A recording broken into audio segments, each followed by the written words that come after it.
नमस्कार मित्रांनो, माझं नाव प्रशांत निकम. कालच वडकी येथे जे पारंपरिक मैदान आहे, हिंद केसरीचं मैदान जे पार पडलं आणि त्याची विजेती जोडी आहे मथुर आणि शिरसवडीची रायफल यांचं अभिनंदन. त्याच मैदानात मित्रांनो काल विठ्ठल नानाची सुद्धा एक नवीन खरेदी झाली. त्या नंदीचं नाव आहे नाच्या. मित्रांनो, तो आहे संभाजीनगर येथील आकाश जाधव यांचा. तर मित्रांनो, या खरेदीसाठी त्याच मैदानामध्ये जे कट्टर महाराष्ट्र व्हॉट्सअप ग्रुप आहे त्यांनी 51,000 रुपयाची या ठिकाणी मदत नानांना दिलेली आहे. त्यांचं प्रथमतः त्यांचं हार्दिक अभिनंदन की त्यांनी नानांना या ठिकाणी सहकार्य केलं. आता मित्रांनो, आता ही जी खरेदी झालेली आहे याच्या बारीक गोष्टी मी फॅन्स लोकांपर्यंत का पोहोचवतोय, कारण नानांच्या बाबतीत मागच्या वेळेसही तुम्हाला माहितीये काय काय घडलं. तर आता प्रथमतः हा जो व्यवहार झाला हा किती रुपयाला झाला हे त्यांनी कुठल्याही चॅनलला सांगितलं नाही.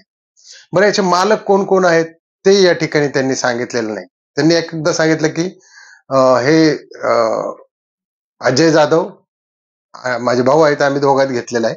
परंतु नंतर मी तुम्हाला एक व्हिडिओ दाखवणार आहे. आता छोटा व्हिडिओ आहे पण तुम्हाला त्याच्यात लक्षात येईल की याचे मालक कोण कोण आहेत. तर मित्रांनो, याच्यामध्ये त्यांनी काय करार केला हे पण डिस्क्लोज केलं नाही. अग्रीमेंट झाले का हे डिस्क्लोज केलं नाही. मित्रांनो, हे कुठेतरी म्हणजे कुणी किती पैसे दिलेत, त्याचे मालक जरी 2-3 कोण असले तरी कुणी किती पैसे दिले हे कळायला गरजेचं होतं मित्रांनो. कारण नानांच्या बाबतीत बऱ्याच मागच्या वेळेस खूप काही गोष्टी घडलेल्या आहेत. तर तुम्हाला मी तो व्हिडिओ दाखवतो, तुम्ही बघा याच्यामध्ये कोण काय अग्रेसिव्हली बोलतंय. मग नंतर आपण पाहू हा बैल कुणाचा आहे, काय आहे, कसा आहे. ठीक आहे, विषय नाही. त्यांचं पण नाव काढणार, आमचं पण नाव काढणार 100%. आणि 2 दिवसापासून गोठ्यावरच होता. आमच्या पण सरचा आशीर्वाद घेतलेला, काही अडचण नाही. आमचा आशीर्वाद तर काय त्याच्यावर व्हायचे. काय सांगतो, नाव 100% काढणार, नानांचं नाव काढणार, काहीच अडचण नाही येणार अजिबात. नाच्याच्या आशीर्वादाने आम्हाला काही कमी पण नाही.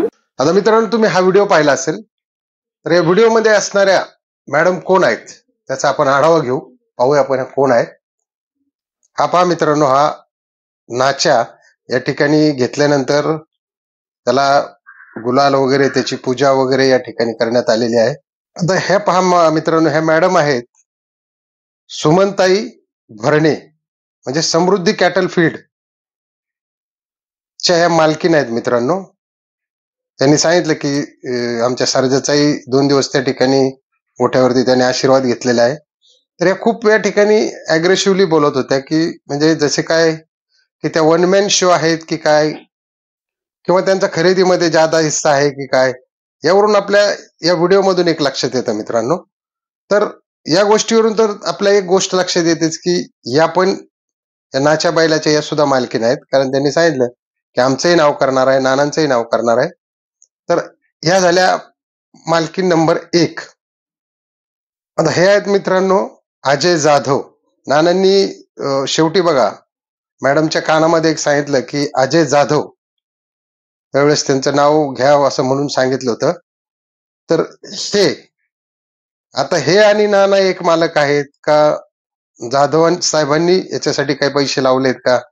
तर मित्रांनो, याचा कुठेही काही उल्लेख नाही की अग्रीमेंट नाहीये की याच्यामध्ये कोण कशा पद्धतीने मालक आहे. कारण पुढे जाऊन ही पारदर्शकता जर नसेल तर खूप प्रॉब्लेम येतात. ज्यावेळेस नंदी पळायला लागतो त्यावेळेस मित्रांनो सगळीच लोक बदलली जातात.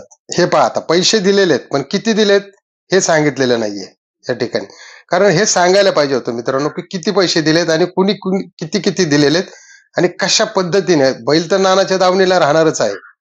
या ठिकाणी आकाश जाधव यांचा जो नंदी आहे त्यांनी कितीला दिला त्यांनी सुद्धा सांगितलेलं नाही. आणि अजय जाधव व मॅडम यांनी सुद्धा किती रक्कम दिलेली आहे ते पण सांगितलेलं नाहीये मित्रांनो यापुढे. हे पहा, हे संभाजीनगरचे आकाश जाधव आणि हे त्यांचे जुने मालक, हे त्या नंदीचे नाच्याचे जुने मालक मित्रांनो.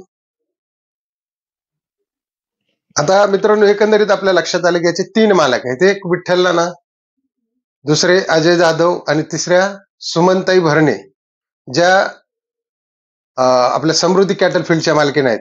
रनर राजा जो पशु आहार आहे, ज्याची नानांकडे त्या ठिकाणी स्टॉक केला जातो बुध गावामध्ये, हे त्याच्या मालकीन आहेत.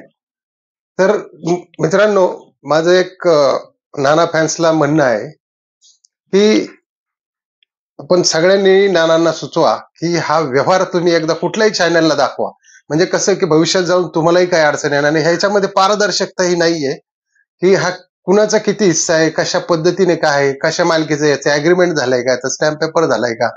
कारण परत काय होतं की यांचं काही बिनसलं की हेच पुन्हा बैलगाडा शर्यती संघटनेकडे जातं आणि मग त्यावेळी मग प्रॉब्लेम येत जातात. आता जसं नानाला मागच्या वेळेस सर्जाच्या वेळेस बरेच काही प्रॉब्लेम फेस करावे लागले, मानसिक त्रास झाला.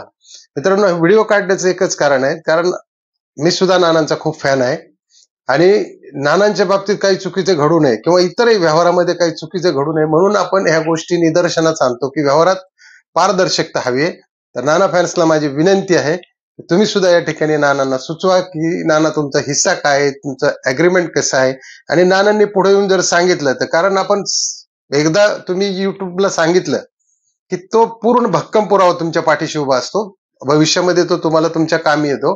म्हणून माझी सुद्धा नानांना विनंती आहे की नाना तुम्ही पुढे येऊन सांगा कशा पद्धतीने या गोष्टी झाल्या. कुठली गोष्ट यांनी सांगितलं आमचं ठरलंय, आमचं झालंय, आम्हाला मिळालंय, अशा पद्धतीने याच्यामध्ये पारदर्शकता नाहीये मित्रांनो. तर चला, व्हिडिओ आवडला असेल तर नक्की सबस्क्राईब करा, इतरांनाही शेअर करा, नाना फॅनना सुद्धा शेअर करा की त्यांना सुद्धा कळलं पाहिजे की या नाच्याच्या व्यवहारामध्ये नेमकं काय गणित आहे. तर चला मित्रांनो, जय हिंद, जय महाराष्ट्र.